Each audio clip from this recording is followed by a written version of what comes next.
Hi, I'm Cass Clark with CBR. Thank you, and go right ahead. Okay, hello. Hey Cass, how are you? I'm good. How are you doing? Well, thank you.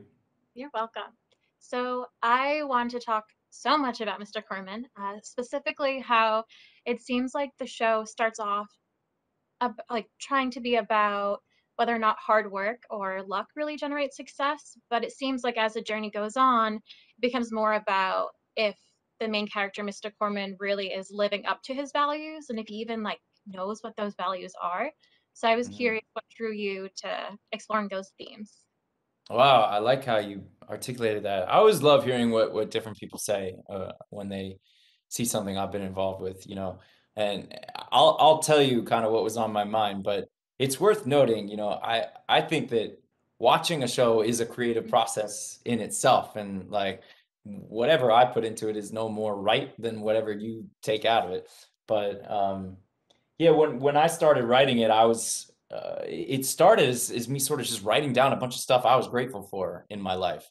I wasn't even necessarily trying to make something, and I just like to write stuff like that sometimes. And um, I'm so grateful for so many things. I have a wonderful partner that I love. We have our kids. I have two parents that are really healthy and supportive. I have you know work that I get to do that is meaningful to me. I'm healthy and safe. And when I read back all these things that I'm grateful for, a lot of where my mind went was, man, I got so lucky. How did I get this lucky? And sure, did I don't know, work for some of this stuff? Maybe, but I also think I got a lot of lucky breaks.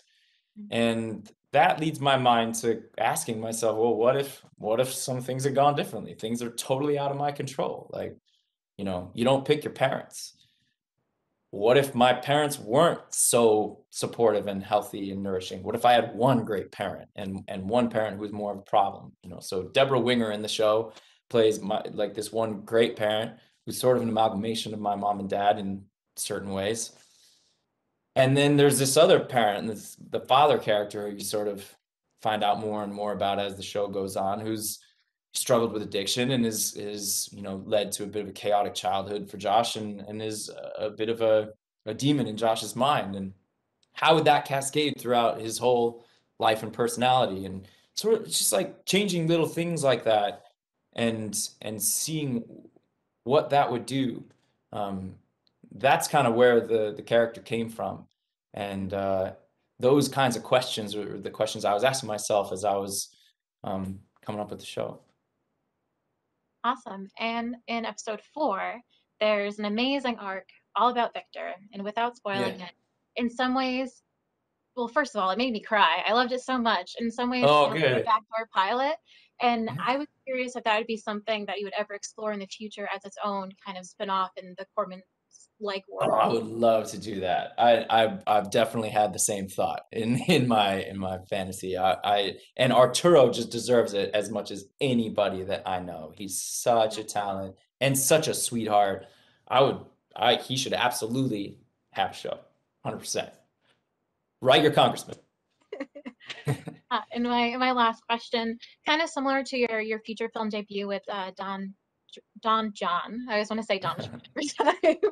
Uh, The film is also about like a flawed character who is realizing the things that society valued kind of changed the way he sees himself.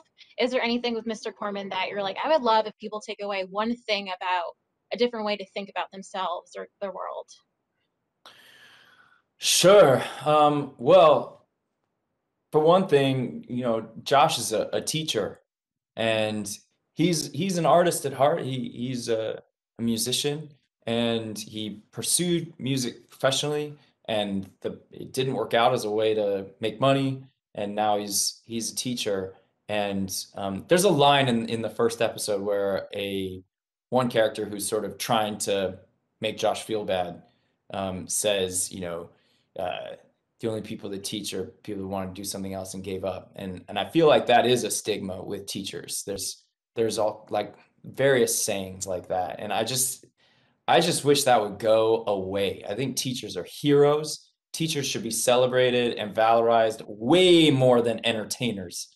And if I could wave a magic wand, teachers would be, you know, everyone would be talking about the coolest teacher around and be like, did you see their new curriculum? Wow. Like, and, you know, so I would hope that maybe in some small way, you know, Mr. Corman can alleviate some of that stigma. And by the way, he's a musician, but he loves teaching, and he says it several times throughout the season. And I hope you can see it, especially towards the end of the season. Like, he really cares about his students, and he really wants to do a good job. And I would hope that, you know, I just think, what better thing for anybody to spend their time doing than teaching young people?